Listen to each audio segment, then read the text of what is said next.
Con el avance musulmán por la península ibérica, casi todo Aragón, especialmente las tierras llanas, cayó en manos del nuevo poder, el Islam. Algunos cristianos, los que se negaron a vivir bajo la dominación árabe, huyeron hacia los pequeños valles de la montaña aragonesa, en el Pirineo Oscense, donde inicialmente encontraron refugio y más tarde organizaron la resistencia. Estamos en el siglo VIII.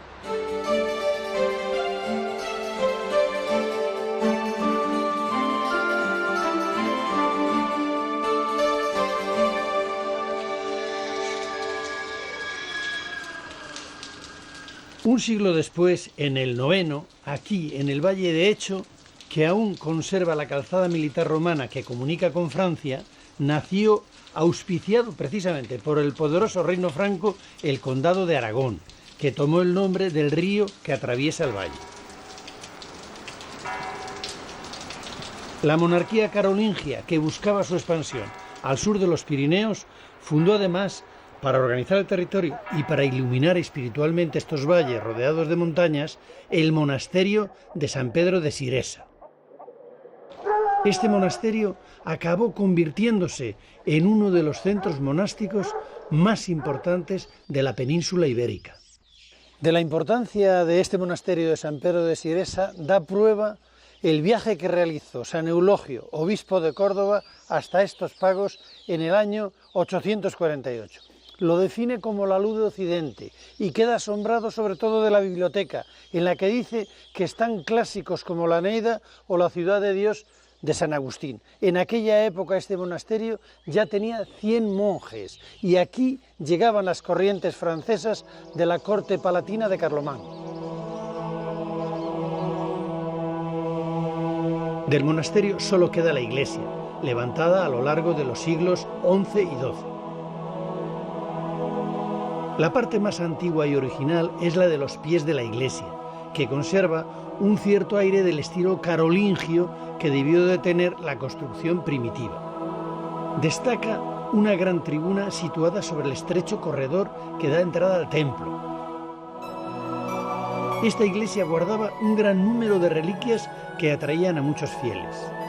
Ahora, en vez de reliquias, lo que podemos ver son dos excelentes tallas románicas del siglo XIII, una Virgen con el Niño y este Cristo crucificado en el momento de ser descendido de la cruz. Es una soberbia talla de madera de nogal realzada por una fina policromía. Esta escultura fue descubierta en las últimas obras de restauración. Estaba enterrada en un nicho habilitado como altar.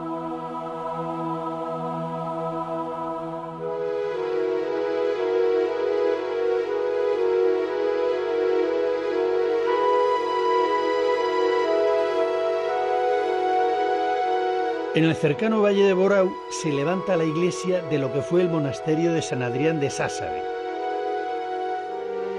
Este monasterio fue en el siglo X la primera sede episcopal en Aragón. En él vivió el obispo Galindo de Pamplona.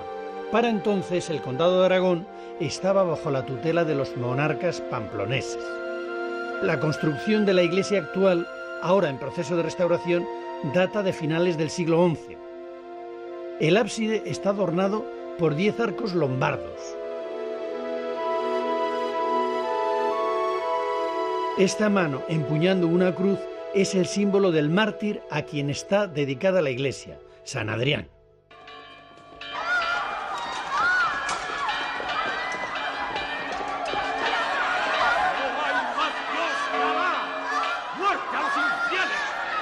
Con la llegada del nuevo milenio y tras padecer varias racias de Almanzor que asolaron la zona, el rey pamplonés Sancho III el Mayor se lanzó a reconquistar a los musulmanes todo el Alto Aragón y a fortificar las fronteras para asegurarse el territorio.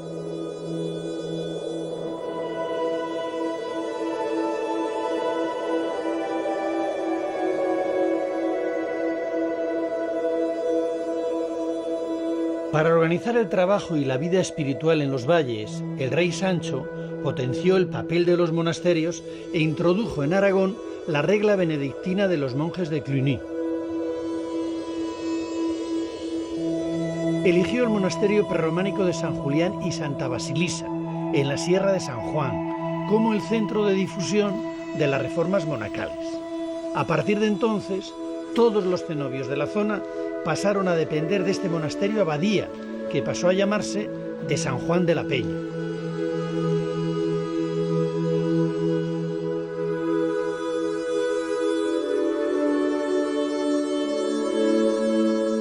En la planta baja aún se conservan los dos ábsides de la primitiva iglesia prerrománica, que en el siglo XII fueron decorados con pinturas.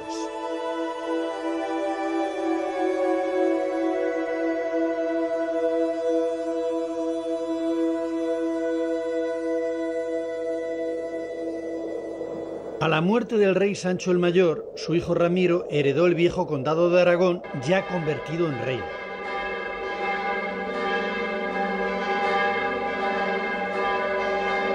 Más tarde, Ramiro le sumaría los condados de Sobrarbe y de Ribagorza. Con el nuevo reino, San Juan de la Peña se convirtió en el monasterio más importante de Aragón y alcanzó su etapa de mayor esplendor. En él se celebraron las grandes ceremonias religiosas de su primer monarca. Se convirtió en archivo real y en panteón real. Allí fue enterrado Ramiro I, el primer rey de Aragón. Las donaciones reales, más las aportaciones que hacían los nobles por ser enterrados allí, dotaron a este monasterio de un patrimonio muy extenso. Llegó a tener 70 villas de señorío y se convirtió en un gran centro de poder. Para estar a la altura de su importancia, a mediados del siglo XI, comenzaron las obras de una nueva iglesia, levantada sobre la anterior, mucho más vistosa, con 3 ábsides excavados en la montaña. La roca que cubre el monasterio hace de bóveda.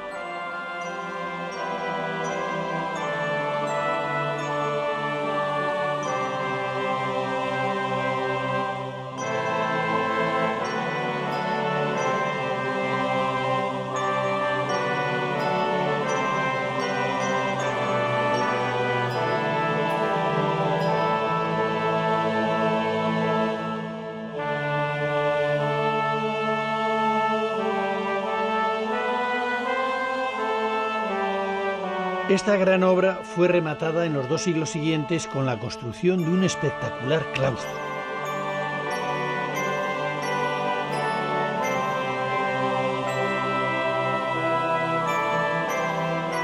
La obra se hizo en 2 etapas, la primera a mediados del XII y la última a comienzos del XIII.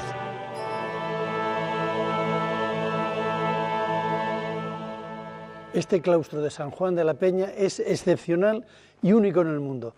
No necesita cubierta porque una gran roca, un voladizo, le protege, pero además tiene la suerte de contar con un maestro cantero excepcional, porque es único en la plasticidad y en su capacidad de adaptar las figuras a la forma de los capiteles. Además se le distingue por la labra que hace en los ojos, que repite en otras iglesias y monumentos de la zona.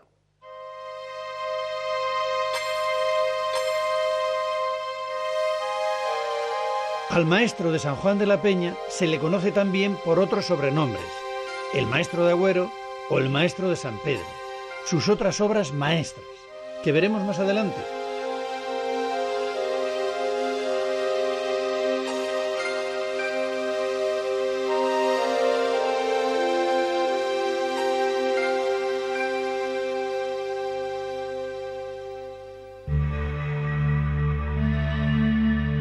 A los pies del monasterio de San Juan de la Peña está el Valle de Santa Cruz de la Serós, que guarda 2 joyas del románico aragonés.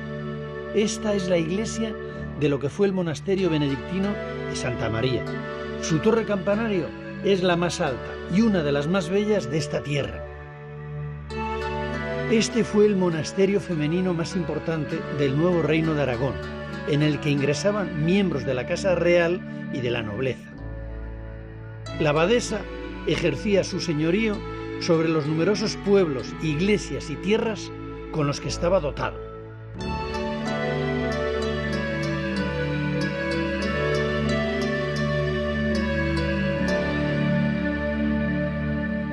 Dos hijas del propio rey Ramiro I profesaron en él. Una de ellas, la condesa doña Sancha, que llegó a ser abadesa, proporcionó al monasterio su máximo momento de esplendor a finales del siglo XI. Sus restos descansan en este espléndido sarcófago románico. En el frente principal podemos ver a doña Sancha sentada, leyendo un libro y acompañada por dos damas, mientras que en la escena central su alma es llevada al cielo por dos ángeles.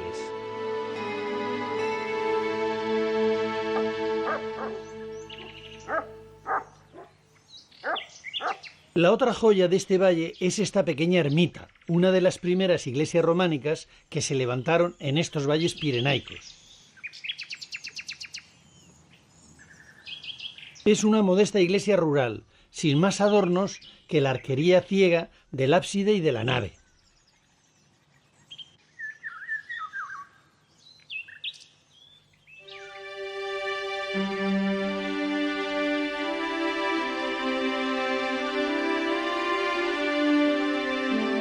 En la comarca del Serrablo, regada por el río Gállego, en lo que fue una zona de repoblación cristiana, surgió en el siglo XI un estilo constructivo con mucha personalidad y gran belleza. De él se conserva una treintena de iglesias y fue realizado por unos sencillos maestros de obra.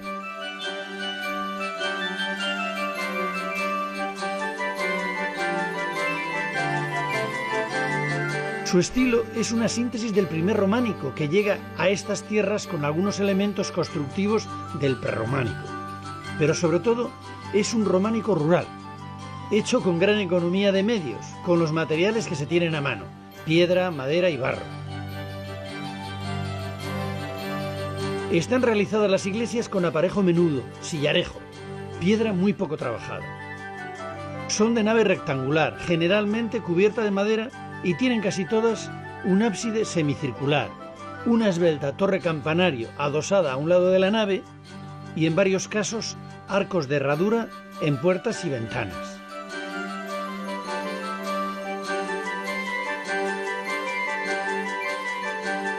Carecen de escultura y son muy sobrias en su decoración. La mayor parte de esta decoración está en el exterior, en los ábsides, adornados con arcos ciegos y con un friso de una o dos hiladas de piedras colocadas en vertical.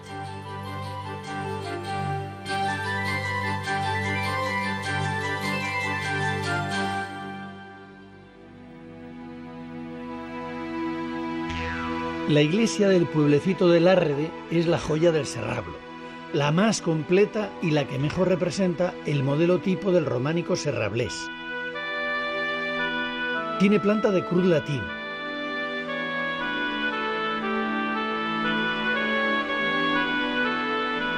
El maestro que la levantó, que sin duda era muy bueno, se atrevió a cubrir la nave con una bóveda de medio cañón, en piedra, sostenida por arcos fajones.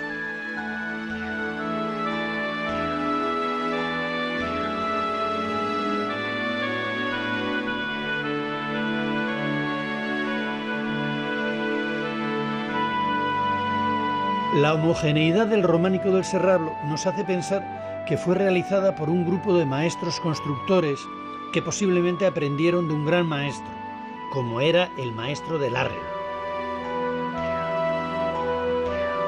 Todos manejaban un mismo proyecto, que aplicaban de pueblo en pueblo según las posibilidades económicas de cada uno, y que llevaron a cabo su trabajo en un plazo de tiempo más bien corto.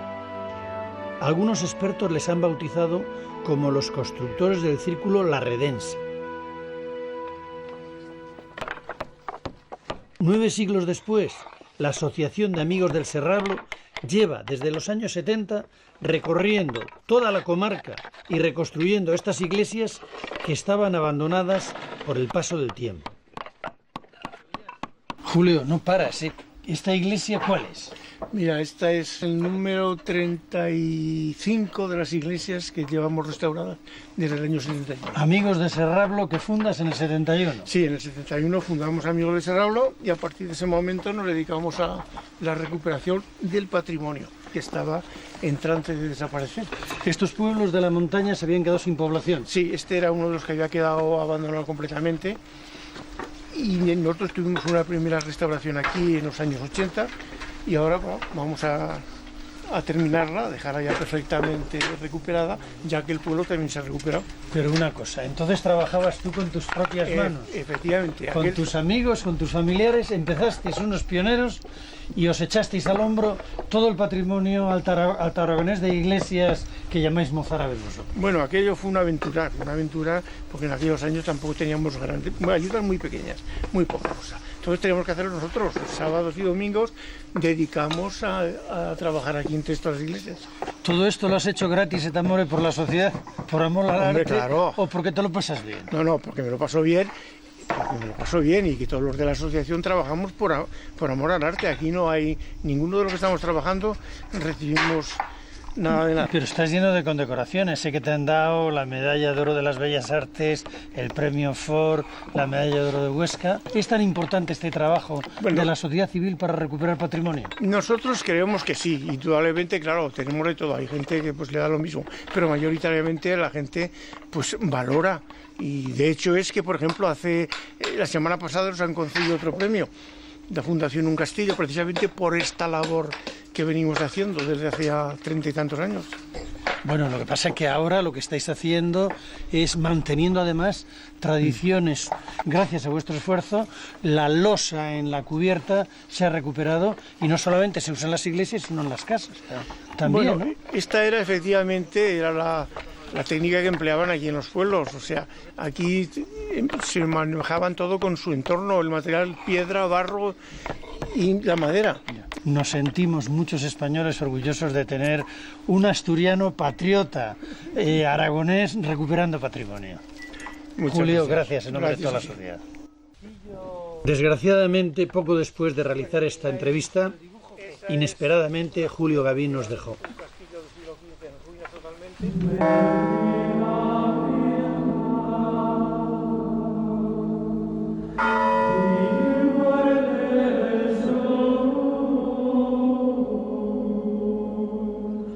La muerte del rey Ramiro llevó al trono a su hijo Sancho Ramírez.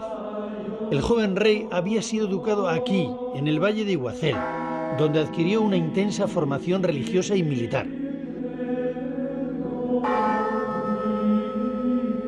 De él se esperaba que fuera capaz de hacer de este pequeño reino un espacio respetable para sus poderosos vecinos.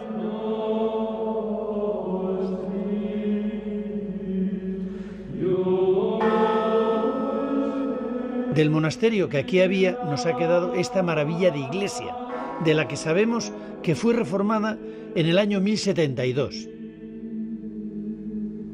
Es uno de los templos románicos más antiguos de Aragón.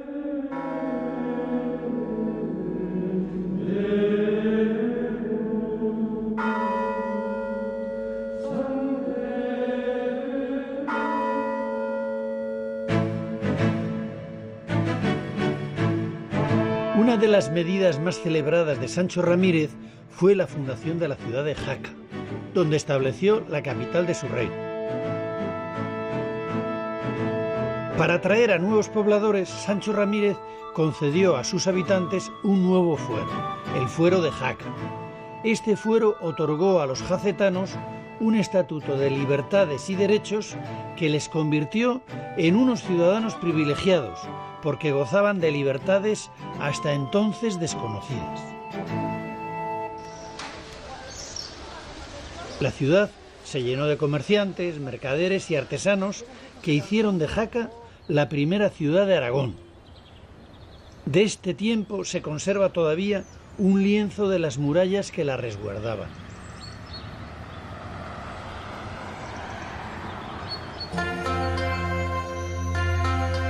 ...1076 fue una fecha importante para Jaca. En ese año, casi a la par que la de Santiago de Compostela, comenzaron las obras de lo que sería su catedral, la Seo de San Pedro.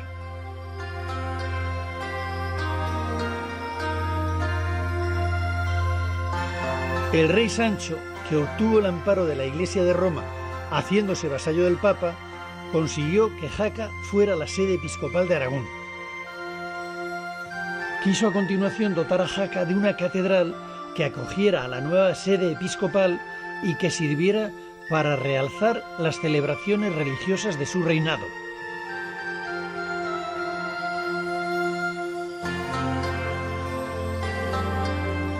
Las obras, que se hicieron en 2 fases, duraron 50 años.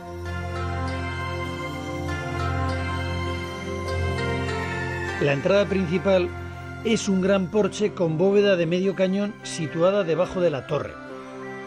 En la portada sobresale el tímpano, decorado con un crismón entre 2 leones, en torno al cual hay unas inscripciones con recomendaciones a los fieles para lograr la salvación del alma.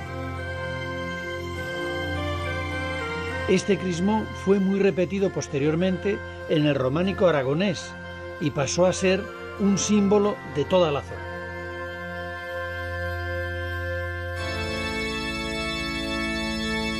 La catedral es de planta basilical con 3 naves. Originalmente la cubrición era de madera. En el crucero se levanta una gran cúpula octogonal, reforzada por arcos cruzados. Esta cúpula es la más antigua de todo el románico español.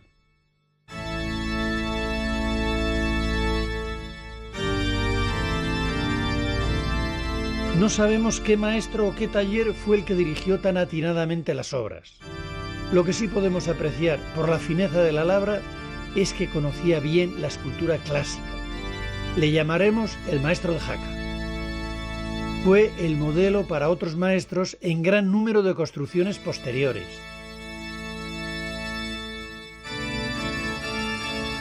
Su capitel más celebrado es el sacrificio de Isaac. Más adelante también intervino en la construcción del claustro el maestro Esteban, que había dirigido la primera fase de la Catedral de Santiago. El claustro ya no existe, pero 2 de sus capiteles podemos contemplarlos en una de las capillas, tras unas rejas románicas debajo del altar.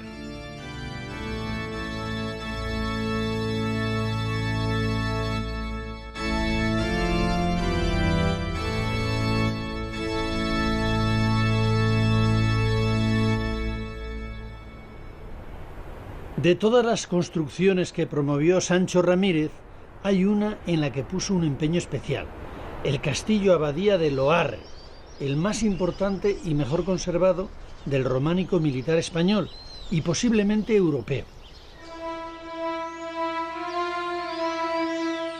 El reino aragonés se había quedado encajonado en una sucesión de pequeños valles pirenaicos incapaces de producir lo suficiente para alimentar a una población cada vez más numerosa. La solución a sus problemas estaba en intentar arrebatar a los musulmanes las tierras llanas, más productivas en cereales. El objetivo de Sancho Ramírez era tomar la ciudad de Huesca.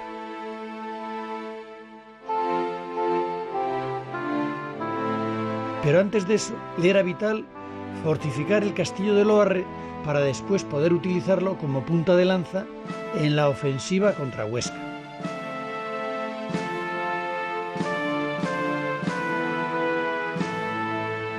La fortaleza de Loarre ya existía anteriormente. Lo que hizo Sancho Ramírez fue levantar nuevas dependencias, unas fortificaciones más sólidas y añadir al castillo un monasterio con su correspondiente iglesia, la de San Pedro, que además contaba con su cripta.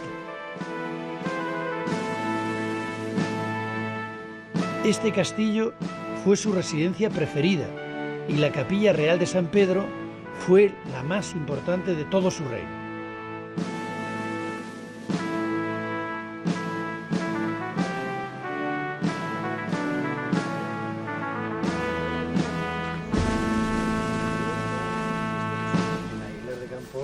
Mi tierra, mis raíces y demás. Sí, era obligado. Sí.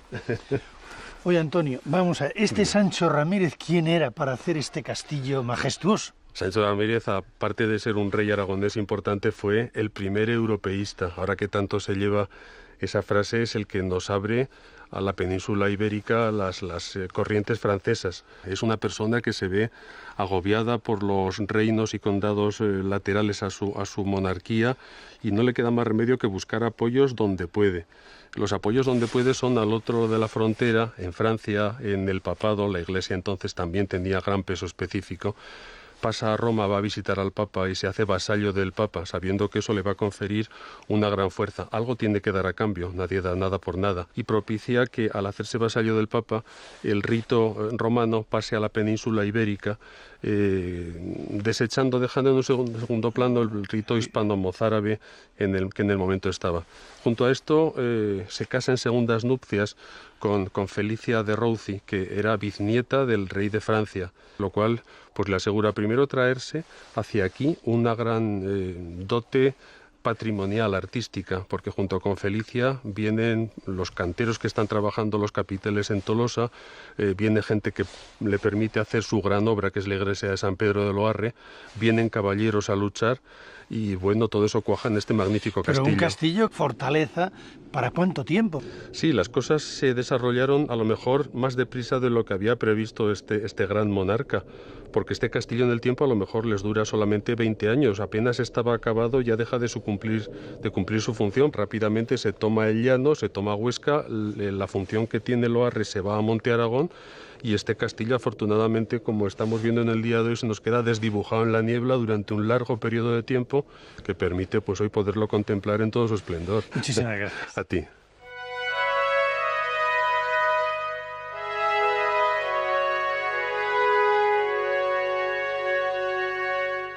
Este es el castillo abadía de Monte Aragón.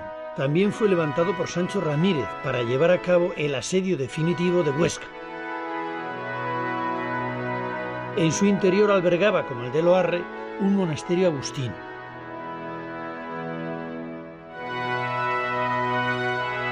Sancho Ramírez murió durante el asedio, junto a las murallas oscenses.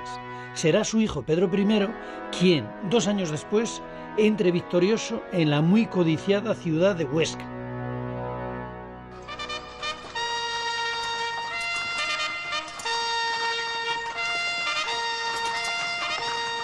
Cuando Huesca fue conquistada, aquí, en la iglesia de San Pedro el Viejo, dieron solemnemente gracias a Dios por la victoria.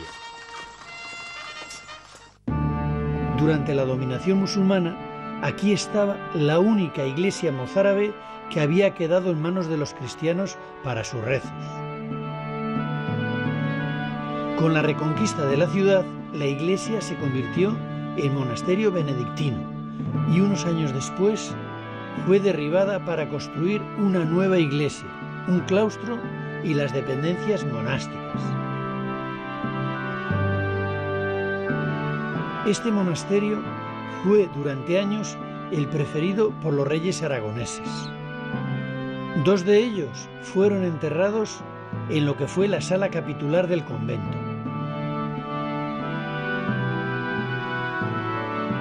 El claustro es la dependencia del viejo monasterio que mejor ha soportado las reformas. En él se conservan algunos de los capiteles que realizó el anónimo escultor conocido como maestro de San Juan de la Peña. Una vez más, son los enormes ojos de sus figuras los que sirven para identificarle.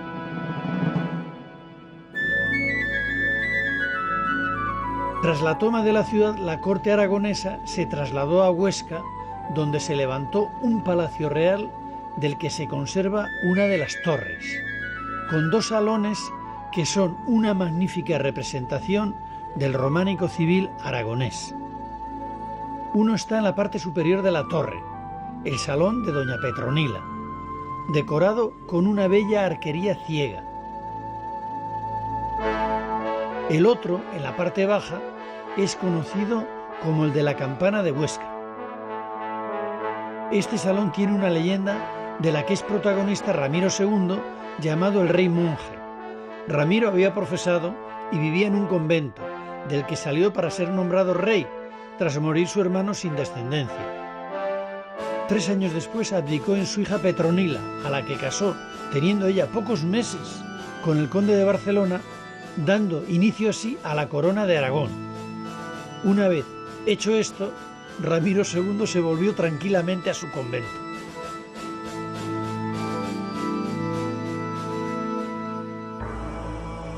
En un lugar solitario a medio kilómetro de Agüero está una de las iglesias más enigmáticas de todo Aragón, la de Santiago de Agüero.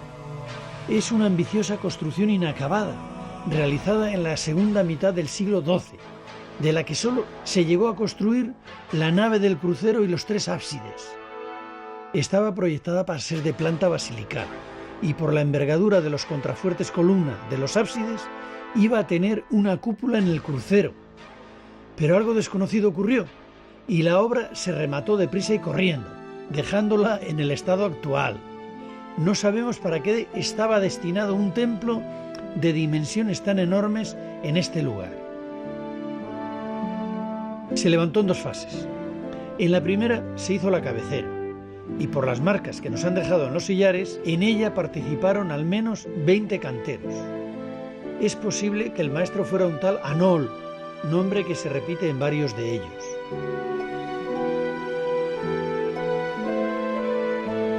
En la segunda fase se añadió la portada y se acabó la obra. En el tímpano de la portada aparece una de las obras emblemáticas del maestro de Agüero o de San Juan de la Peña, la adoración de los magos. En uno de los capiteles está uno de los temas recurrentes de este maestro, la bailarina danzando al son de la música. Bueno, estamos en una iglesia con muchos misterios, pero una iglesia gigantesca. ¿Usted tiene una teoría al respecto? Sí, hombre, tengo la teoría de que está fundamentada en que Ramiro II, rey, primero fue un hombre de iglesia y siempre fue un hombre de iglesia, con lo cual estaba dedicada a él, a su destino. Fue un monasterio, fue una iglesia donde retirarse, fue su panteón. Yo me inclino porque era un monasterio donde se retirara Ramiro II una vez abandonó el poder. Si hubieran hecho un monasterio, habría sido uno de los más importantes de Aragón. Yo pienso que estaría con ese fin. El hacer un monasterio importante, que da cabida a un rey. ¿Qué mejor monasterio? Los enigmas no se acaban en la iglesia de Santiago. Cuenta una leyenda que en esta zona hubo un pequeño reino gobernado por una mujer de la que solo se conoce su nombre, Berta, la reina de los mayos. Los mayos son estas grandes moles de piedra en forma de aguja que dan al paisaje un cierto toque fantasmagórico. El caso es que Pedro I, hermano de Ramiro, el rey monje, se casó con una italiana y se llamaba Berta. ¿Será casualidad o no?